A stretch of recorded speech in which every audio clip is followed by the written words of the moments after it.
All right, thank you for staying with Daybreak. You're just in time for that conversation that's starting now. We're talking about degrees for MCAs and MPs. Is it really necessary for a leader to have a degree? At Trevor Mbija at Citizen TV Kenya, use their hashtag Daybreak. That's a conversation we're having right now. And joining me on Skype from Nakuru is Dr. Peter Mbai. Dr. Peter Mbai is the MCA for Kabazi Ward, Nakuru County. Professor Humphrey Obora is also joining me. He's the Secretary General, World Talent Federation, is joining me on Skype from Kisumu. Honorable Gado Lema, Southwest Nyakach Ward MCA, is here with me in studio. We're still waiting for Kennedy Echesa, an advocate of the High Court, to join us in this conversation. But most important, we'd like to hear from you. Is it necessary for a leader to have a degree? That's a question at Trevor Mbija at Citizen TV Kenya, hashtag Daybreak. Let's start off with Dr. Mbai. Dr. Mbai, thanks for making time for us this morning. You're an MCA already. Is it necessary for MCAs and MPs to have a degree to be in your position? Thank you, Trevor. If you can hear me, number one, Trevor. Yes, you're clear. Go ahead, Dr. Mbai. Thank you. Trevor, yes and no. Trevor, leadership is not just degrees. And I want to say three things very quickly. Number one, leadership is about passion. It's about what they call calling. It's about the drive. It's about why did you go to leadership. And number two, leadership is about capacity. Now, I want to say, I didn't say degree, I said capacity, because capacity has many other aspects to it, more than just a degree. And number three, of course, the fear of God, like, why are you doing this? Now, we are going to lose this debate, Trevor, if we don't understand it properly. We are mixing so many things at the same time. When you talk about degrees, we are saying, when you talk about capacity, we are saying there's something more beyond education. There is the capacity, the wisdom, the knowledge on how to learn the work that you are supposed to learn as a member of the county assembly or MP or governor or anything like that. For me, Trevor, I want to say this.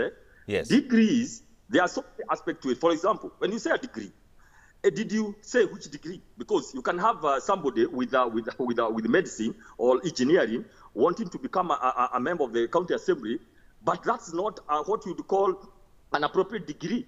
Now, when you talk about an ECD teacher goes to study ECD to become an ECD teacher, somebody goes to study engineering to become an engineer.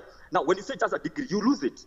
Now, on the other issue, you can have a PhD holder or master's holder, Trevor, who is an MCA or MP, but do not have the calling for leadership. Now, we are going to lose this thing. That's why you see some people are saying there are some people with degrees, but the rating on the ground is not as good as somebody who didn't go to school. So can we break this down and say this, Trevor? What we need in Kenya, yes, education is important because of capacity, but there are some people who do very well because they have some wisdom. They know how to go and maneuver and get the things for their people, but necessarily they didn't get a chance. Now, Trevor, I want to say this. I have done I've studied 3 degrees. Yeah. I studied with the political science at the University of Nairobi and philosophy, which I double majored. I've done my master. I've done my PhD. Now, I did that for me because I felt I needed capacity and knowledge to be able to do my work. Actually, I first began by discovering that I am called for leadership. Then I went to school. Now, not everybody, Trevor, got a chance to go to university. I would not sit here and say that because I did, like, for example, my first degree, instead of 4 years, I did it 8 years at the University of Nairobi because of lack of fees and other challenges. Now, the other people who would have wanted to do it, they were not able because of other challenges, Trevor.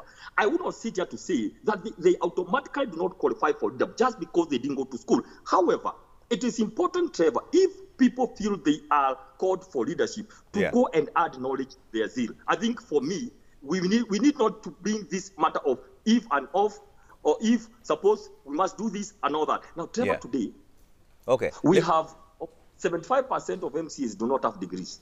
But it is also right to say that quite a number of wards in this republic are being run very well, because there are people there who do not have degrees, but they have some capacity driving them to be able to do what they're supposed to do. Yes, it's important, but we cannot legislate against leadership, Trevor. We cannot legislate. We cannot say, if you don't have a degree, you cannot vie for position.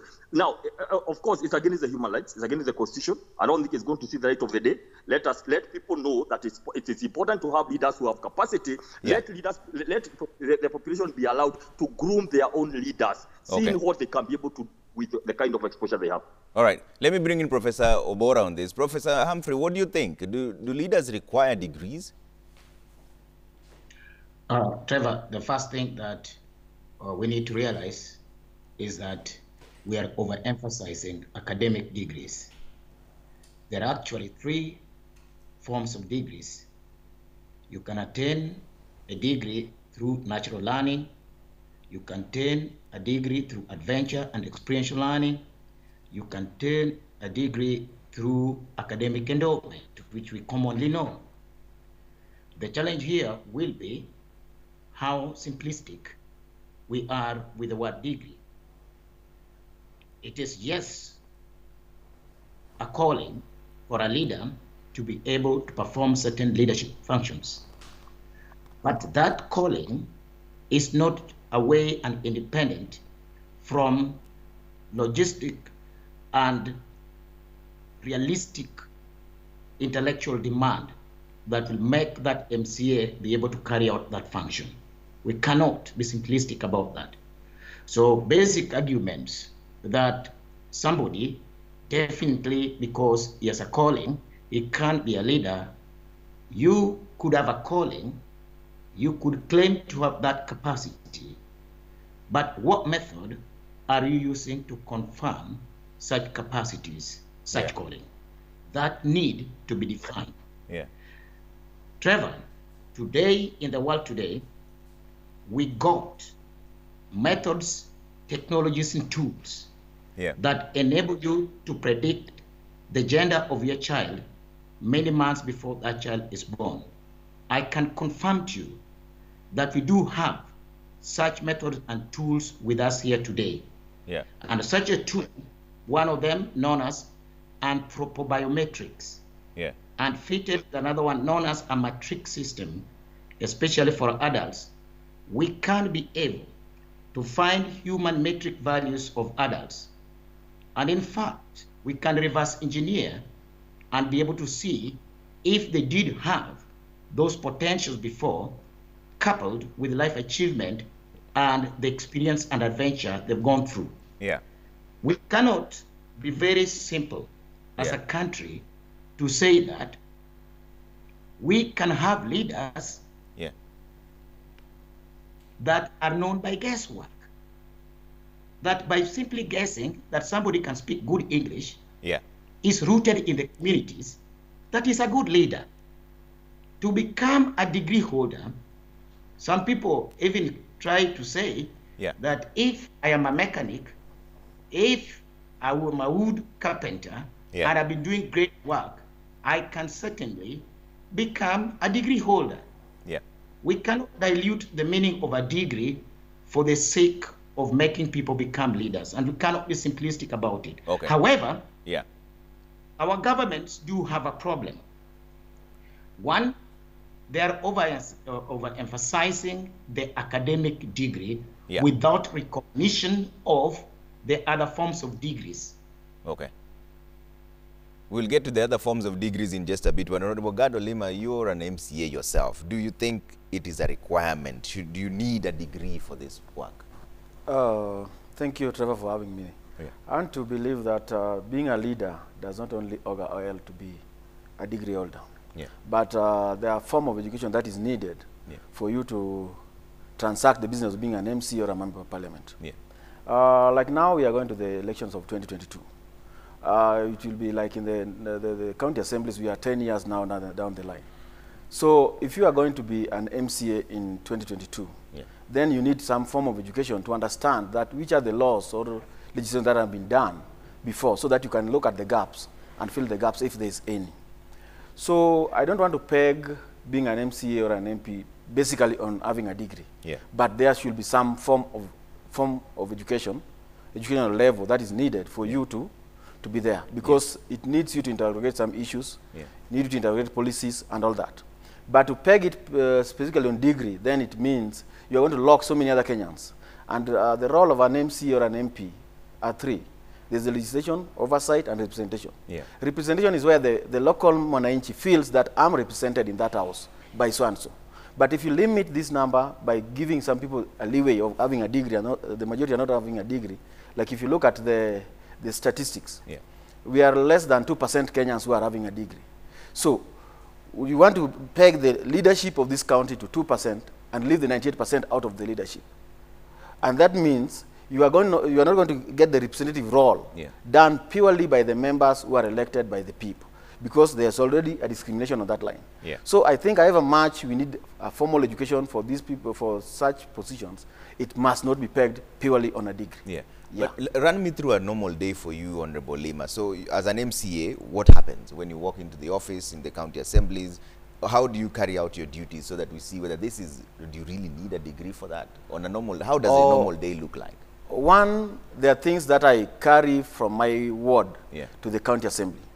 That is now my role, to represent them in terms of what they need, what they require in different parts of the ward. That one doesn't need a degree, because I live there, I see the roads are bad, I see the hospital is not there, the market is not there, there's no water. That one doesn't need a degree. My representative role doesn't need a degree. But now when you come to the issues of legislation and oversight, because you want to oversight an executive that is involved with the issues of finance, issues policies, and all that, then there should be some form of education that will help you to underscore that this issue that was done in such an area, worth what is the money put for it. So however much we are trying to put the issue of the MCA having a degree, I want to say my normal duty as an MCA requires that I need to know I can read and write. That's a basic one.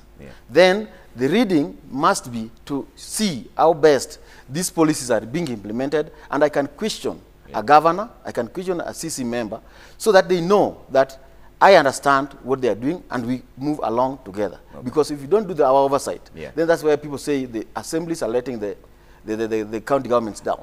Because some people doesn't want to read and know the policies that are there, the legislation, the gaps, because however much the gaps are there, if the MCAs cannot come with the legislation proposals, then those gaps will continue to be there, because the executive might be enjoying on the loopholes that are there, which are not being mitigated by the MCAs. Yes. Let me bring in Echesa on this. Echesa, is it necessary to have a degree for the leaders? It is very necessary, Trevor, that our leaders must have some form of academic achievement, which, in my opinion, a degree should just be a bare minimum.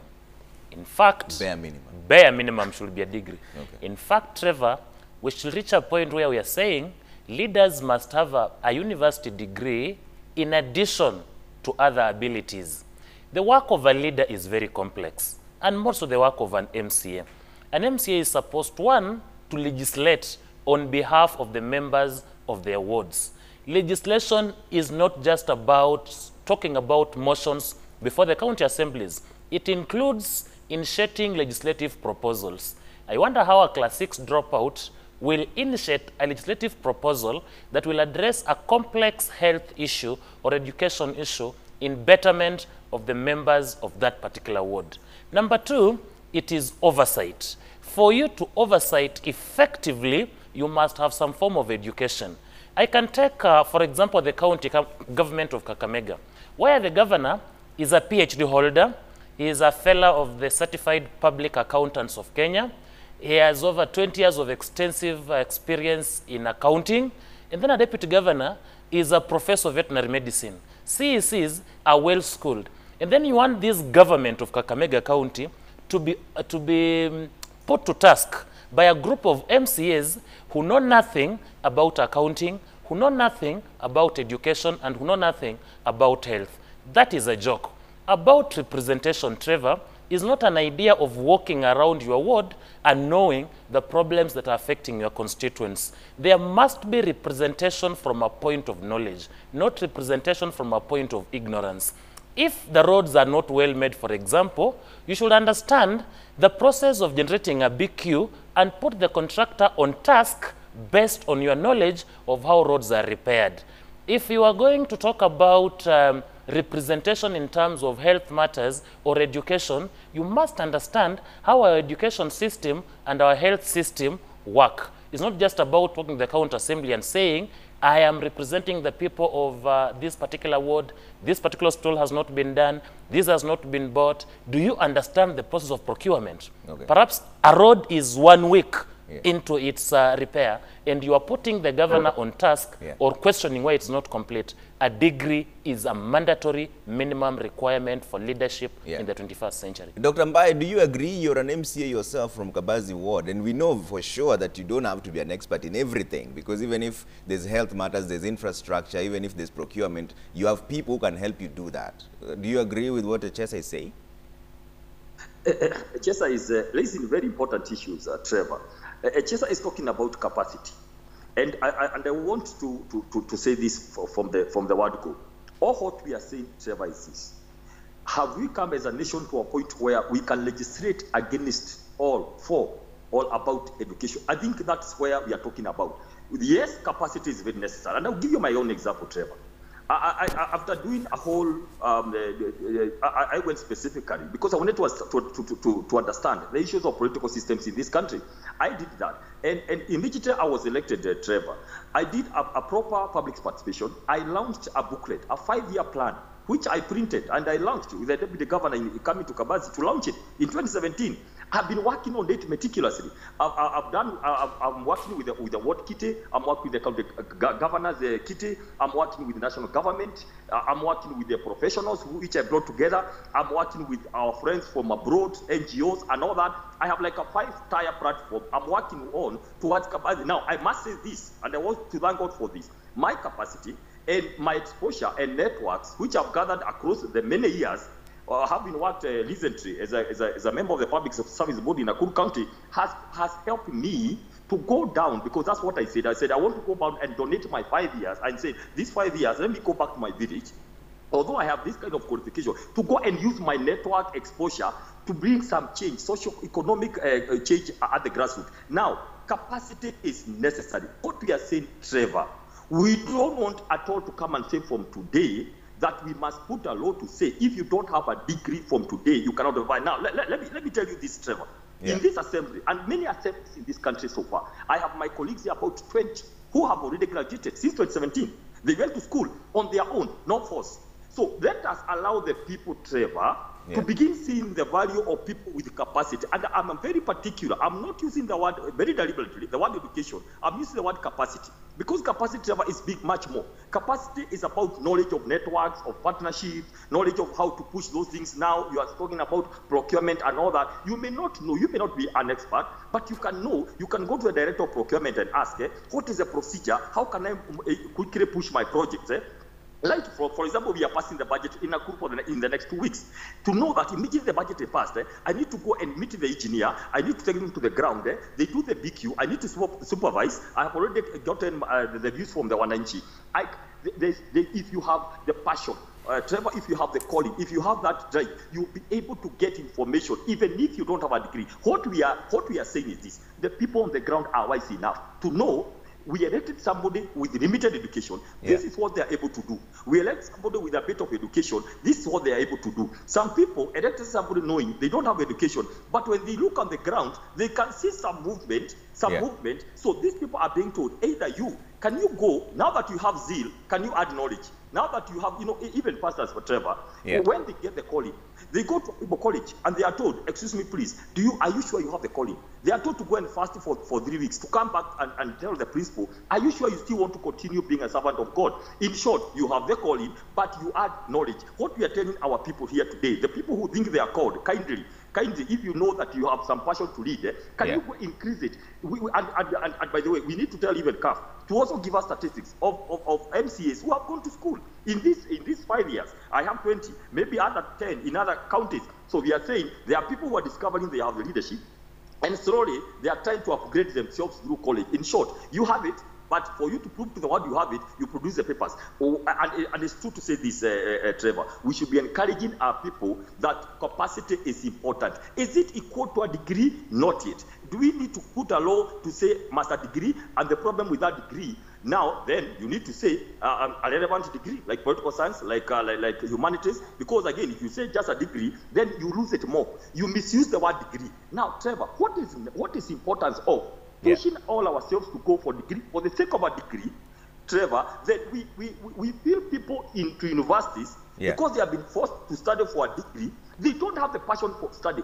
Trevor, leading and studying, it's not easy. This is a calling on itself. Not many people are able to do books and cannot, and that is their line. Other people are very good in other things. So to push people to school just because we are forcing them to do a degree, are you sure they are going to come out as graduates, or they're just going to come out with papers, but they didn't learn? Because you forced them. So can we have a balance here?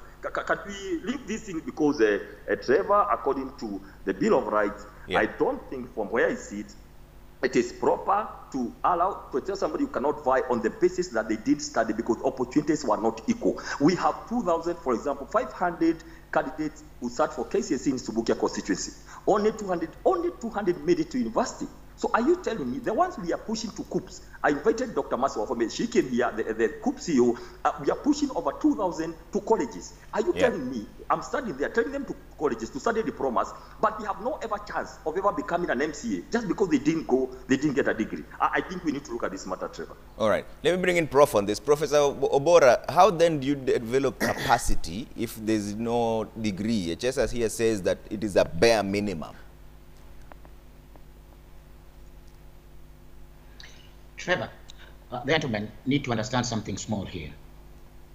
Number one, if you had somebody who dropped out from 2 some 35 years ago, and he has built up his logistics company with branches in Dubai and New York and most cities in Africa, he chairs board meetings. He has learned innately, and he has learned by adventure and experience, and he has that capacity. The question is, we have institutions in government like IBC that would like to have a standardization in terms of how do I confirm this capacity?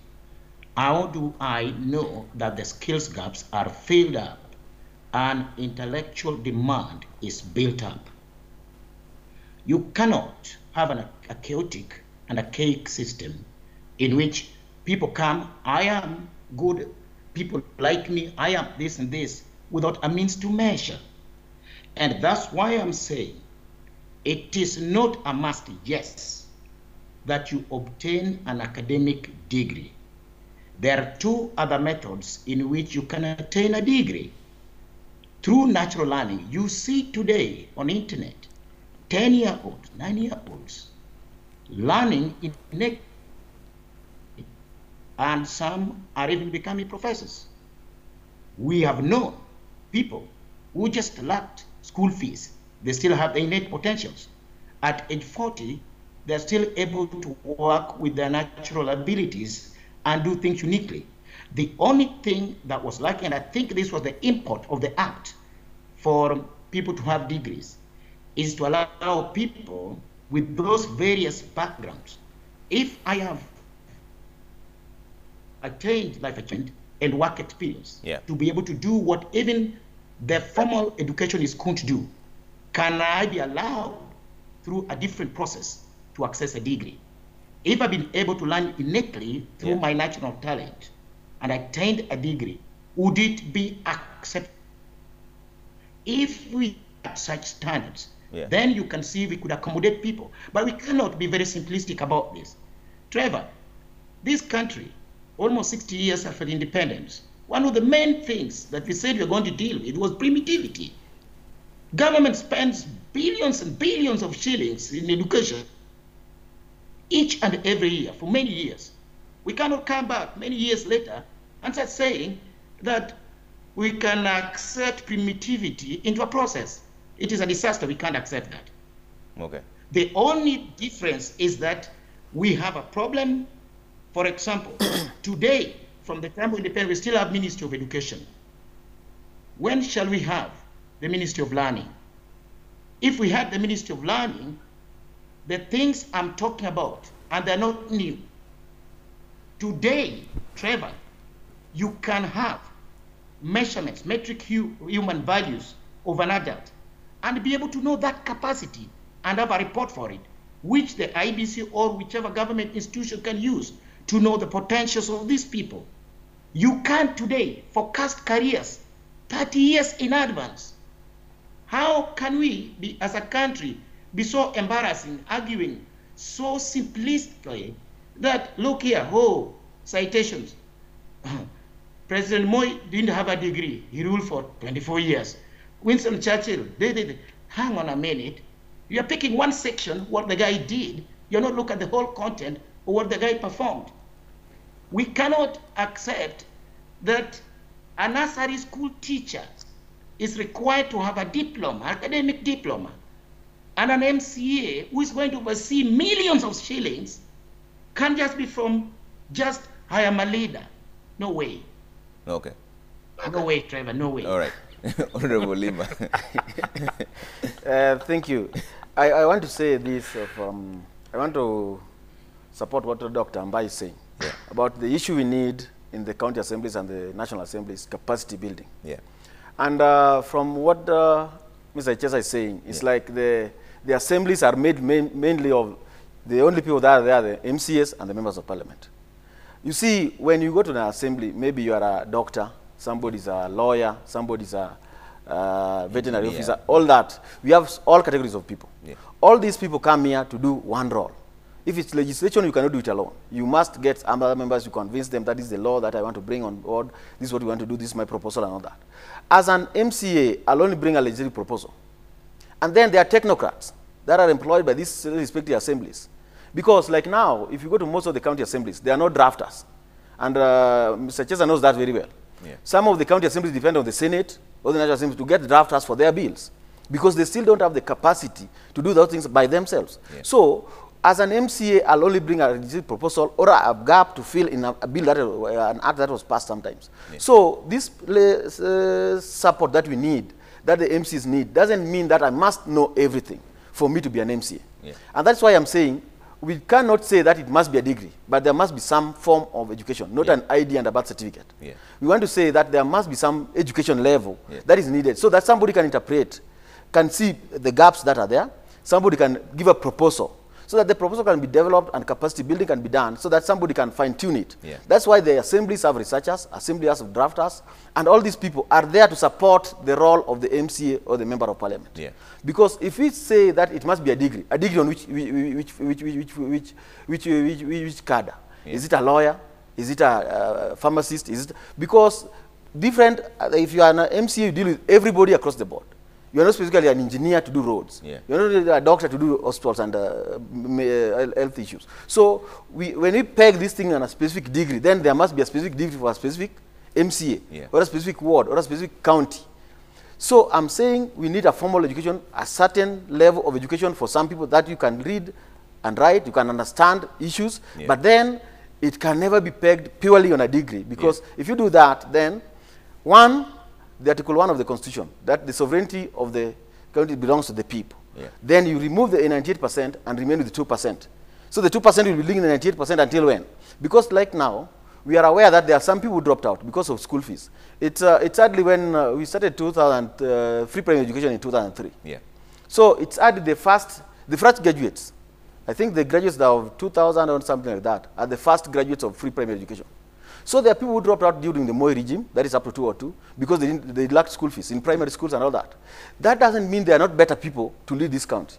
Some people have tried to develop themselves and come back and receive their degrees along the way. Yeah. But then, if we peg the issue of leadership on degrees, then we are going to miss the point. Okay. Because at the end of the day, we need people who can understand, people who can argue and debate on issues. But then, if you look at the scenario as to why these people are saying that MCAs need a degree because they're not performing well, then you ask yourself, how long has the county assembly been there? It's sadly 9 years. How long has the National Assembly been there? Over 50 years. So there are structures that have been developed along the line. Yeah. During the time, they have developed structures and capacity building has been done, and they have people who understand what is being done. Even if you go in as a new member of parliament today in the National Assembly, you'll be guided, you'll be inducted with people who understand and know where you are going. Yeah. Right now, we have people as staffs in the county assemblies. Because when we had the transition authority in 2013, when people were being brought to the county assemblies and the county executives, people were employed in municipal council, some people were market attendants, some people were clerks, revenue collectors, and all that. What they did as a transition authority, they didn't even request, where's your education qualification so that I take you to the assembly or take you to the executive. Yeah. They were told, you choose. Do you go to the assembly or do you go to the executive? So you find somebody brought to the county assembly who was a market attendant. Yeah. Which role are you going to give him in the county assembly? Somebody was a revenue collector. That is what he was employed to do. Yeah. So on that note, I want to say, if you have somebody who was a revenue collector in the county assembly, you have to bring these people, turn this person around so that it become beneficial to the county assembly. And these ones can only be done with time. But the cry and of our people is they want the county assemblies to match the National Assembly. At the same time, they don't want to look at the time frame that the county assembly has been there and how long the National Assembly has been there. So however much we are going to talk of issues like we have a professor in Kisumu County, we have the Mr. Paranya from. You see, that level of reasoning will make us not get the right leaders. Because we have people who can help us. If it's accounting, we have accountants in the county assemblies. We have the lawyers in the county legal council in the county assembly that can help us analyze these things and get the right things so that when we oversight, we oversight with facts, not yes. All right, I have to take a quick break. When we come back, Chesa will talk about it because you say that it's supposed to be a bare minimum, but which degree then? But we'll come back to that in just a bit. I see a lot of your feedback here. Is it necessary for a leader to have a degree? At Trevor Mbija at Citizen TV Kenya, #Daybreak. I see some of your feedback. I'll be reading them in just a bit.